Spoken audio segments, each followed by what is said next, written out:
오늘은 계속해서 이제 사권 15장 세례에 대해서 생각을 해보려고 합니다. 마태복음 28장 19절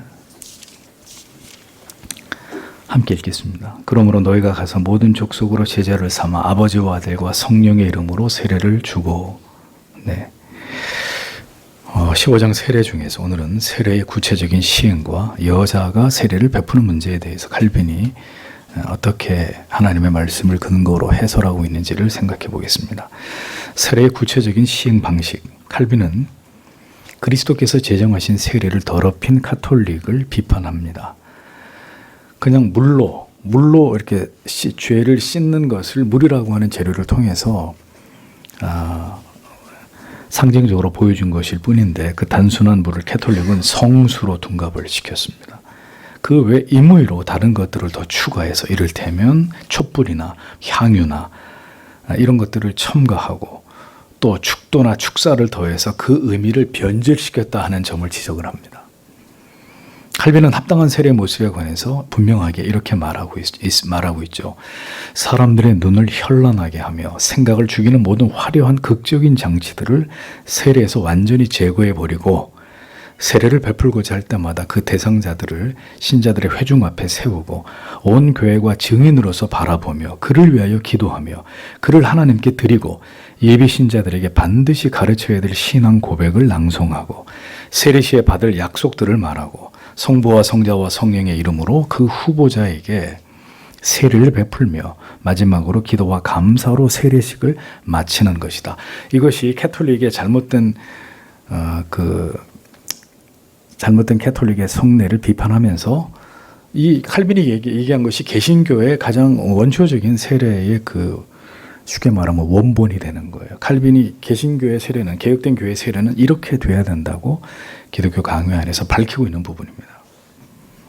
세례는, 그리고 더하여 성찬은 그 본래의 하나님께서 우리에게 주신 것으로부터 어떤 부분도 훼손되거나 인간의 어떤 창조적인 발상에 의해서 무엇인가가 더해져서는 안 된다. 그러니까 칼빈의 기독교 강요를 여러분들이 저와 함께 수년을 공부하시면서 깨닫게 되는 것은, 하나님의 사람 칼빈이 강조하는 것은 그것입니다. 캐톨릭이 이 하나님의 말씀에서 벗어나서 온갖 인위적인 것들을 만들어냈다는 거죠. 그러니까 종교개혁의 정신이 다시 성경으로, 오직 성경으로 돌아가야 된다. 다른 것들을 절대 우리가 임의대로 건드리거나 시대가 달라졌다는 이유만으로 뭔가 새로운 것들을 만들어내서 거기다가 더 씌우고 이전에 하지 않았던 것들을 우리 마음대로 하는, 그러니까 이걸 엄청나게 경계하는 거죠. 하나님의 사람 칼빈이. 그것은 절대로 하나님의 허락하신 바가 아니라는 것입니다. 거기서 뭔가 인위적으로 어떤 것들을 변질시킬 때마다 더 많이 타락하게 되고 더 많이 하나님이 세우신 그 본질로부터 벗어나게 되는 이 위험성에 대해서 거듭 칼빈이 강조하고 있는 것이 곳곳에서 나타나지 않습니까? 그러니까 세례는 이렇게 돼야 된다는 거예요. 세례는, 그리고 성찬은 그래서 훼손시켜서는 안 된다. 더 감동적이면 좋지 않느냐. 더 화려하면, 더 아름다워 보이면, 그리고 그렇게 극적으로 보이도록 해서 이 거룩한 예식에 의미대로 인간적인 어떤 것들을 첨가하는 것, 그러면 거기에 참여하는 사람이나 성도들이나 모두가 다 좋은 거 아니겠느냐. 저주스러운 일이라는 거죠. 저주스러운 일. 어떤 교회는 제가 분명히 들은 사실입니다. 세례식을 결혼식처럼 꾸민대요. 예수 그리스도와 이렇게 결혼하는 것으로 세례받는 사람이, 그래서 결혼식 분위기를 만들고 옷도 그렇게 입으라고 하고. 누가 그렇게 하라고 했을까요? 세례를 누가 결혼식처럼 그렇게 하라고 했을까요? 사람의 머리에서 나온 것이죠. 이제 그렇게 하면 더 극적이고 그 세례받는 사람들이 더 평생의 기억에 남을 만한 뭔가 감동이 될 것이고. 누가 그렇게 하면 좋은지를 모르겠습니까? 하나님이 허락하신 바가 아니기 때문에 그렇게 해서는 안 된다는 거죠. 신앙은 이벤트가 아니잖아요.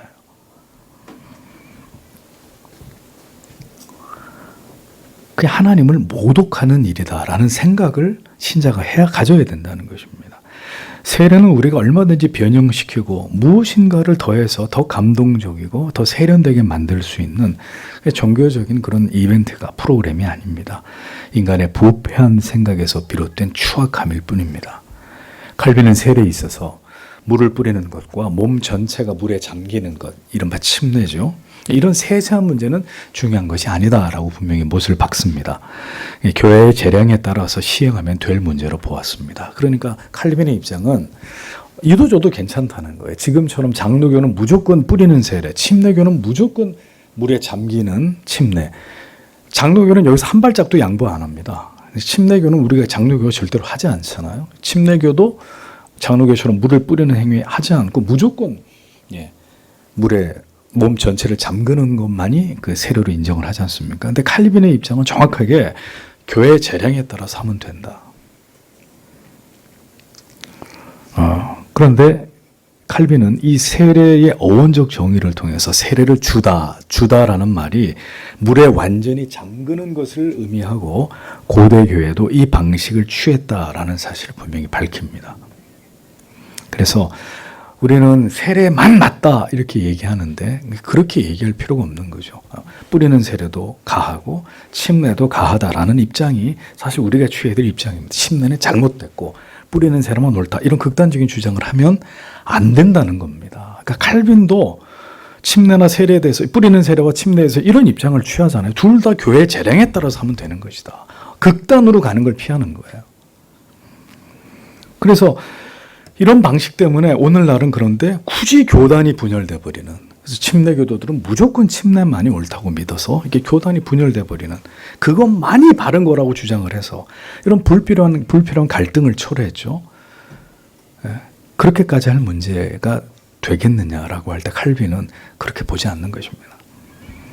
세례는 개인이 사사로이 행할 것이 아니다라고 못을 박습니다. 세례는 개인들이 사사로이 시행할 수 없습니다. 이는 성찬과 더불어 세례도 교회의 중요한 공적 사역 가운데 한 기능이기 때문입니다. 그러니까 교회가 하는 것입니다. 성도님들끼리 서로가 이렇게 세례를 주고받을 수 있는 이런 성질의 것이 결코 아니라는 거죠. 주님은 누구든지 세례를 줄 수 있다고 성경 어디에서도 말씀하신 바가 없습니다. 주님이 사도로 지정하신 자들에게 세례를 주라고 말씀을 명령을 하셨습니다. 주께서는 성찬을 시행하시면서도 주께서 적법한 성찬 시행자로 행하시는 것을 본 그대로 성찬을 시행하라고 제자들에게 명령하시므로 제자들이 주님께로부터 본 그것을 그대로 모범으로 삼아서 그 성찬을 이후로도 행하기를 주님이 원하셨다는 거죠. 그러니까 주님이 몸소 이렇게 내가 죽은 이후에도 부활한 이후에도 너희가 이와 같이 성찬 예식을 행하라. 주님이 친히 성찬의 재료를 가지고 제자들에게 그것을 시행하시고 이렇게 하라고 말씀해 주신 겁니다.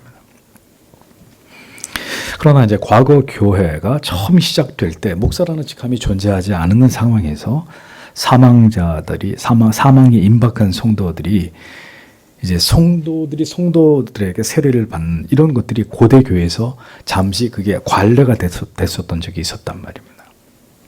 칼빈은 이렇게 이루어진 세례의 방식에 동의하지 않는 거예요. 그러니까 과거에 모든 것들이 제대로 올바른 이런 것들이 형성되고 하나님의 말씀을 통해 제대로 된 어떤 성경적인 관행이 만들어지기 전에는 급하니까 사람이 죽어가니까 성도가 성도에게 세례를 줬단 말입니다. 칼빈은 고대 교회에 일어났던 이런 방식에 동의하지 않고 더 나아가서 이러한 관계를 묵인한 교부들에 대해서도 판단을 요구하는 것입니다. 그들이 잘했다고 볼 수 없다는 이야기죠. 아우구스티누스는 이 부분에 대해서 다음과 같이 말합니다. 어쩔 수 없는 상황에서 평신도가 세례를 베풀지 않을 수 없었다 할지라도 그런 일이 되풀이되어야 한다고 말하는 일이 경건한 사람에게 합당한지 아닌지 나는 모르겠다.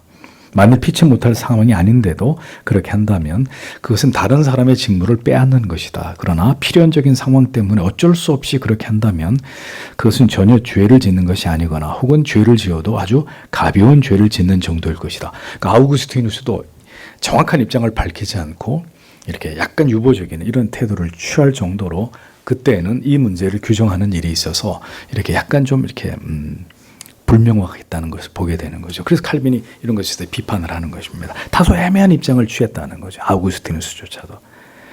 그런데 여러분, 우리가 이제 이런 부분들을 이제 바르게 이해하려면 이제 교리적으로 이 부분을 분명히 짚어야 되는 거죠. 세례 받지 않으면 구원 못 받습니까? 고대 교회는 이것에 대한 분명한 지식이 없었기 때문에 예수 믿고 구원받으려면 반드시 세례를 받아야 천국에 간다. 이제 그 말씀이나 신학적 깊이가 깊지 않았기 때문에 충분히 그럴 수 있었겠죠. 근데 이제 지금의 우리의 신학적 관점, 교리적 관점에서 보면 세례 안 받는다고 지옥 가는 거 아니잖아요. 세례 안 받는다고 구원 안 받은 거 아니잖아요. 근데 그 당시는 그런 이제 보다 발전된 교리적인 지식이 없었기 때문에 세례를 안 받으면 지옥에 가는데 목사가 없어. 그러니까 급하게 평신도가 평신도에게 세례를 줄 수밖에 없는 이런 문제들이 있었다는 거죠. 조금 더 시간이 지나서 칼빈이 그것을 보면서 그래도 그렇게 하는 것은 옳지 않소 라고 얘기하는 거예요. 교부들이 그것에 대해서 분명한 입장을 취하자는 것은 옳지 않은 것이었어. 이렇게 이 정도로 얘기하는 거죠. 세례를 받지 못하면 구원을 얻을 수 없다는 것은 가톨릭의 주장일 따름입니다. 우리가 이미 아는 바대로 물세례가 구원의 증표가 될 수 있는 것이 아니죠. 자, 그렇다면 피치 못할 경우라는 것도 존재할까요? 존재하지 않을까요? 존재하지 않는 거예요. 피치 못할 상황이라는 게 뭐가 있어요? 자기가 신앙 고백하고 예수 믿었으면 천국 가는 거지. 나 빨리 세례해달라. 저 세례 주시라고. 안 그러면 나 지금 내가 곧 죽는데 난 지옥에 간다고. 이게 피치 못할 상황은 아니라는 거죠. 그저 무지한 것일 따름이지. 그러니까 피치 못할 상황이라는 것도 없는 거예요. 근데 이제 이런 경우는 있을 수 있죠. 전쟁이 났어요. 군인들이 치열하게 싸우다가 이제 중상을 입어가지고 죽어가고 있는데 군목이 복음을 전하고 형제여, 사람이 한 번 죽는 것은 정한 사실인데 그 이후에는 영원한 영생의 부활과 영원한 사망의 부활이 있어. 어떻게 하겠어? 예수 믿고 천국 가야 되지 않겠어? 물론 그렇게 얘기한다고 해서 다 뭐 신앙 고백하고 예수 믿는 건 아닌데 그 지경에 그 군인이 예수를 믿겠습니다. 그분이 나의 구주 되심을 믿고 신앙을 분명하게 고백했다면 이제 그런 상황에서 이제 군목이 세례를 줄 수는 있겠죠. 근데 그 세례 안 받았다고 해서 그 신앙 고백을 한 군인이 지옥 가는 것은 아닙니다. 그러니까 그런 것을 이제 피치 못한 상황이라고 얘기할 수는 있으나 그것도 세례가 구원의 절대적인 건 아닌 거예요. 근데 그 전쟁이라고 하는 급박한 상황에서 죽어가는 병사에게 구원, 복음 전하고 세례를 주는 뭐 그것이 피치 못할 것이라면 할 수 있는데 그런 상황이 아니라면 세례를 반드시 해야 된다는 교리적 근거는 없는 것입니다. 그러니까 그것에 집착하는 것은 옳지 않은 믿음이 되는 것이죠. 칼빈은 이어서 여자가 세례를 베푸는 일에 대해서 카르타고 공의회에서 이미 절대로 여자는 세례를 베풀 수 없다라는 점을 예외 없이 결의했다는 사실을 밝히고 있습니다. 결의하고 공부했다는 사실을 밝힙니다. 병들어 죽어가는 사람조차도 그의 신앙의 고백으로 그가 구원받은 성도임을 증명하는 것이지 세례를 받았느냐 받지 않았느냐 이 문제로 그의 중생과 구원의 여부가 결정되는 것이 아니라는 거죠. 하나님께서는 아기들이 출생하기도 전에 그 아기들을 하나님의 소유로 받으시겠다고 선언하시고 친히 우리의 하나님이 되시고 우리 이후의 후손들의 하나님이 되시겠다고 약속하셨습니다. 구원은 필수적으로 세례의 행위로 말미암은 것이 아니고 이처럼 하나님의 말씀 속에 담겨 있는 것이고 그것을 믿는 믿음으로 말미암는 것입니다. 하나님의 언약 속에서 성취되는 것입니다. 그러니까 누구도 구원의 문제를 세례받음의 유무와 결부시켜서 그렇게 판단하는 것은 하나님을 모욕하는 것일 뿐이다. 그러니까 분명히 알아야 되는 거죠. 그러니까 지금의 우리의 신학의 지식으로는 이걸 이렇게 분명하게 설명하고 결론 내릴 수 있어요. 근데 이런 것을 누구도 가르쳐주지 않았고 깊이 있게 성경을 통해서 이 세례받음의 문제, 성령 세례와 물 세례 사이의 관계성을 이해하지 못했을 때는 그렇게 무지했던 때는 세례 안 받으면 천국 못 간다? 그런 사상 속에 묶여 있었던 시대가 있었겠죠. 그러면 그런 무지했던 시대의 사람들 향해서 이 시대 사람들이 막 비웃으면서 아유 저것들은 무식해가지고 물세례 안 받으면 지옥 가는 줄 알았어. 이렇게 얘기할 문제냐는 거죠. 다른 차원이잖아요. 가톨릭은 의도로 하나님의 말씀을 비틀어서 세례 받지 않으면 천국에 못 간다는 이상한 교리를 만들어낸 것이고 고대교회 성도들은 이만큼의 지식이 없었기 때문에 세례를 절대시한 것이고 자 이러니까 이것은 시대 속에서 이해해야 됩니까? 신앙의 지식으로 이해해야 됩니까? 이런 분별이 우리에게 분명히 필요하다는 거죠. 구원은 필수적으로 세례의 행위로 말미암은 것이 아니라 하나님의 말씀 속에 담겨 있고 그것을 믿는 믿음으로 말미암은 것입니다. 누구도 구원의 문제를 세례받음의 유무와 결부시켜서 그렇게 판단하는 것은 하나님을 모욕하는 것이다. 칼빈이 이미 기독교 강요 안에서 이와 같은 분명한 설명을 우리에게 남겨놓았습니다. 21번째, 여자는 세례를 베풀 수 없음. 교부 터툴리아는 여자는 교회에서 말하지 말아야 하며 가르치거나 세례를 베풀 수 없다고 주장했습니다. 뿐만 아니라 여자는 남자의 직무를 자기의 것으로 주장해서도 안 되며 사제의 직분은 더더욱 주장해서는 안 된다고 분명히 밝혔습니다. 에피파니우스 역시 이 문제에 관련해서 신뢰할 증거를 제시하고 있는데, 그는 마르키온이 여자들에게 세례를 베풀 수 있는 권한을 준 것에 대해서 강력하게 비판을 했습니다. 그럼 여러분 또 보십시오. 분명히 고대 교부 가운데 여성은 교회에서 가르치거나 말하지 말아야 되고 세례를 절대 베풀 수 없고 특별히 남자의 직무를 절대로 여성이 수행할 수 없다, 이렇게 주장한 사람도 있는가 하면 마르키온처럼 여자들에게 에피파니우스처럼 그 당시에도 이미 이 문제에 대해서 터툴리안처럼 이런 입장이 아니라 그 반대 입장을 가졌던 사람들도 있었다는 거예요. 그래서 예외 경우가 존재할 수 있다고 보는 경우도 분명히 있었다는 겁니다. 그러니까 특별한 경우와 일상적인 경우는 다를 수 있지 않느냐, 이런 주장이 있었다는 거죠. 어쩔 수 없는 경우를 할지라도 여자들이 세례를 베푸는 것을 허용하는 것은 부패한 관행일 뿐이다 라는 입장을 분명히 합니다. 그러니까 고대에도 이런 문제가 갈등이 존재했다는 것 참 놀라운 일이죠. 지금처럼 이제 이 자유주의 신학이나 혹은 이 페미니즘 때문에 이제 이런 문제가 대두됐던 상황과 달리 고대에 무슨 그런 게 있었겠어요. 근데 고대에도 이런 성경의 입장과 다른 이 부분을 허용적으로 바라보는 이런 입장들이 있었다는 거예요, 분명히. 근데 그들에게 이슈는 특별한 상황이었습니다. 예를 들어 사람이 죽어가는데 그에게 세례를 베풀 수 있는 성직자가 없다. 심지어 남자들도 없다. 그러면 여성이라고 해서 세례를 주지 못할 이유가 뭐냐? 이런 상황에서 대두된 것입니다. 다시 얘기하지만 이것은 모두가 다 구원이 세례 유무에서 결정된다고 하는 비교적 성숙하지 못한 과거의 하나님의 말씀에 대한 이해에서 비롯된 천국이었던 거죠. 지금 같으면 그렇게 하지 않지만 지금은 의도적으로 그런 걸 지워버리면서도 뭐 그런 것들을 주장하는데 고대에는 그렇게 할 수밖에 없었어요. 그들의 지식이 깊이가 그 정도밖에 되지 않았기 때문에. 다시 말하지만 이것은 구원에 있어서 세례받음을 절대시하던 무지에 의해서 일어났던 문제일 따름입니다. 성경이 절대로 허락할 수 있는 문제가 아니었다는 것이죠. 그러니까 또 이제 누구의 예를 드느냐? 모세의 아내 십보라의 예를 들어서 또 이제 거기에 대해서 반론을 제기하는 것입니다. 여성이 세례를 줄 수 있다는 입장을 취하는 자들은 십보라의 부적절한 예를 사용하고 있다고 칼빈이 비판을 하죠.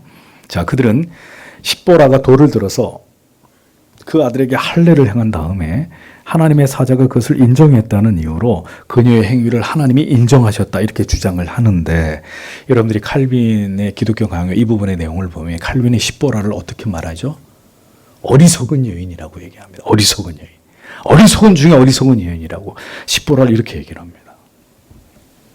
구약에는 제사장들이 할례를 시행해야 한다고 어디서도 말씀하고 있지 않지만 신약에는 마태복음 28장 19절에서 그리스도께서 분명히 그러므로 너희는 가서 모든 족속으로 제자를 삼아 아버지와 아들과 성령의 이름으로 세례를 주고 라고 말씀하시면서 사도들을 세례의 시행자로 분명히 삼으신 것을 볼 수 있습니다. 그러니까 사도들의 증거하는 바와 같이 아론과 같은 하나님의 부르심을 받은 자를 제외하고는 누구도 교회 안에서 스스로 그런 세례를 베푸는 자로서의 존귀한 임무를 취해서는 안 된다고 못을 박습니다. 정당한 부르심을 받지 않고 세례를 베푸는 자는 누구를 막론하고 다른 사람의, 하나님의 명하신 다른 사람의 직분을 빼앗는 것이 된다고 지적합니다. 이와 같이 여성이 세례를 행하는 것은 그리스도께서 정하신 규칙이 침해를 받는 것이 명백한데도 여자들이 세례를 베푸는 것에 대해서 이것은 칼빈이 큰 죄라고 이렇게 단정하고 있습니다. 그러니까 십보라의 행위를 좀 더 볼까요? 십보라의 행위는 아들 게르솜이 위험에 처한 것을 보고 그녀가 이것에 대해서 불평하고 안타까워한 나머지 화가 나서 남편을 제껴놓고 그 자리에서 표피를 베서 땅에 던져버린, 그러니까 그녀의 격렬한 충동에서 비롯된 정당화 될 수 없는 행위다라고 칼빈은 이 부분을 카멘트합니다. 이렇게 주석을 하는 거예요. 그러니까 십보라가 화가 나서 그렇게 행할 행동이 아니라 사실은 모세에게로 가서 모세요. 당신의 아들을 지금 할례를 행하지 않았다. 모든 이스라엘 백성들 다른 남자들은 다 할례를 행해놓고 당신 아들에 대해서 지금 이것을 당신이 망각했어. 해서 모세로 하여금 그 문제를 풀어가게 했어야 되는데 화가 머리끝까지 난 십보라가 감정적으로 그 자리에서 아들의 표피를 베서 피를 내고 그걸 모세 앞에 집어 던졌다 이거죠. 그러니까 칼빈은 이 십보라의 행위를 굉장히 중대한 월권이고 죄라고 보는 것입니다. 네. 칼빈이 십보라를 어리석은 여인으로 규정한 것은 하나님과 남편에 대해서 그녀가 화가 났고 그 상황에서 돌발적으로 아들의 피를 흘리게 한 것이다. 이렇게 봤기 때문입니다. 십보라의 행위에 대한 칼빈의 주석은 그녀가 다른 모든 일에서 올바로 처신을 했다 할지라도 그녀가 남편이 있는 데서 위대한 하나님의 선지자 모세를 제쳐두고 아들에게 자신이 스스로 할례를 베풀었다는 것은 중대한 월권이고 변명의 여지가 없는 어리석은 행위였다라고 칼빈은 이렇게 설명을 하고 있는 것입니다. 그러니까 십보라의 그런 행위는 마치 당시 감독이 존재하는데도 여자가 세례를 베푸는 있을 수 없는, 용납될 수 없는 일과 비슷한 그런 케이스였다는 겁니다. 하나님께서 보십시오. 이 부분에서도 하나님이 부여하신 권위, 누가 누구에게 세례를 베푸는 것이 하나님의 뜻이었느냐. 그 상황에 따라서 이 하나님의 뜻을 무시하고 사람들이 임의로 판단해서 누구나가 그렇게 세례를 주고 누구나가 가르치고 누구나가 법이라 그러고 이건 하나님 앞에서 일어날 수 없는 일이라는 겁니다. 성도 여러분. 하나님 질서의 하나님이시라는 거죠. 하나님이 부여하신 권위에 대해서 하나님이 이같이 분명한 태도를 취하시는 분이 안 된다는 거예요. 여성이 성직자가 없고 남자가 없다고 해서 여성이 안수를 준다? 죄라는 겁니다. 성경이 그렇게 말씀한 바가 없다는 이야기죠. 칼빈은 어린 아기들이 세례를 받기 전에 사망했다 하더라도 그 때문에 구원을 받지 못하는 것이 아니라는 이 원리를 분명히 강조합니다. 이것을 만약에 부정하면 하나님의 언약을 침해하는 것이 된다. 캐톨릭이 그 유아 성례를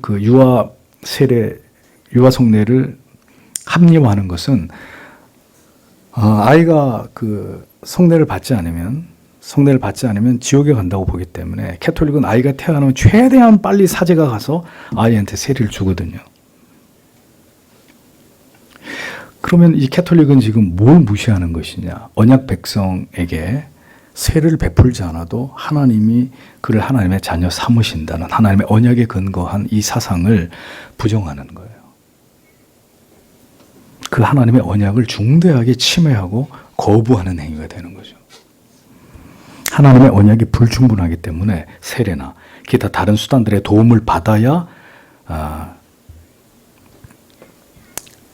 어떤 구원을 받는 것처럼 그렇게 이해하는 것 그 자체가 어리석은 것이라는 거죠. 신자의 자녀들이 세례를 받는 것은 이 아이들을 하나님의 자녀로 삼기 위한 행위가 아니고요. 이미 하나님의 약속에 의해서 태어났기 때문에 태어나기 전부터 그리스도의 몸에 속해 있었기 때문에 그 엄숙한 표징으로 그들을 교회의 회원으로 받아들이기 위한 것입니다. 그러니까 유아 세례를 주는 이유는 그 부모가 예수를 믿기 때문에 주는 거예요. 그러니까 부모가 예수를 믿지 않으면 그 아이에게 유아세례를 줄 이유가 없어요. 줘서도 안 되지만.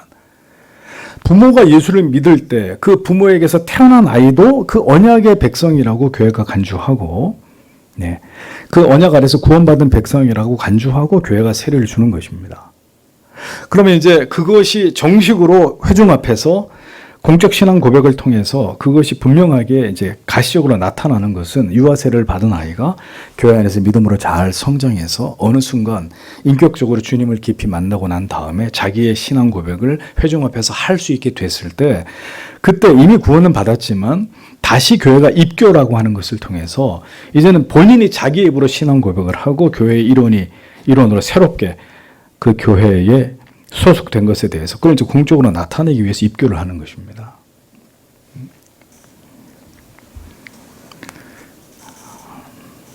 그래서 유아 세례를 받지 못하게 된 경우라도 구원과 무관하다는 것을 칼빈은 또다시 강조를 하죠. 그렇기 때문에 자녀들조차도 부모나 혹은 주님이 명하시지 않은 자들에게 성례를 받게 하는 것은 절대로 합당치 않다고 설명합니다. 교회에서 성례를 받을 수 없는 경우를 할지라도 하나님의 은혜는 성례에만 국한되는 것이 아니기 때문에 절대시하거나 유아가 아닌 어린애들한테도 세례를 줘야 된다는 이런 발상은 사람의 생각에서 지나지 않았다는 것을 올바로 이해할 필요가 있는 것입니다. 은혜는 하나님의 말씀을 통해서도 받을 수 있는 것이고 어떤 것이든지 그것을 사람이 절대시하는 오류에 빠져서는 안 됩니다. 그러니까 종종 어린아이들한테 이 어린아이들을 자녀로 둔 부모님들께서 세례를 요청하시는 경우들이 있어요. 예수를 믿고 난 이후에 자신뿐만 아니라 어렸을 때 유아 세례를 받지 못한 우리 어린 자녀들까지 교회에서 세례를 받게 하면 좋겠다고. 세례를 줄 수 없냐고. 자, 이런 문의를 교회에 자꾸 하니까 이것을 교리적으로 적당하게 설명을 해주면 되는데 그렇게 하지 못하고 성도님들이 눈치를 봐야 되니까 결국 합동 측에서는 어린이 세례를 통과시켰잖아요. 합동해서. 어린이 세례를 유아 세례뿐만 아니라 어린이 세례도 줄 수 있게 법적으로. 아이가 자라서 모든 신앙에 필요한 교리적 가르침을 받고 복음을 통해서 진정한 회심을 하게 될 때 그때 세례 받으면 되는 겁니다. 유아 세례 못 받았다고 해서 그 아이가 크게 잘못되거나 구원을 못 받는 문제가 아니기 때문에 유아 세례는 받지 못했어요. 그럼 교회를 통해서 잘 교육을 받고 어떤 경우에 하나님의 은혜를 주셔서 그 아이가 회심을 한 증거가 분명히 나타나고 그것을 고백하게 됐을 때 그때가 중학교가 됐든 고등학교가 됐든 이후에 대학생 청년이 됐든 그때 하나님 앞에서 기쁨과 감사함 속에서 그렇게 세례를 받으면 되는 일이라는 거죠. 네.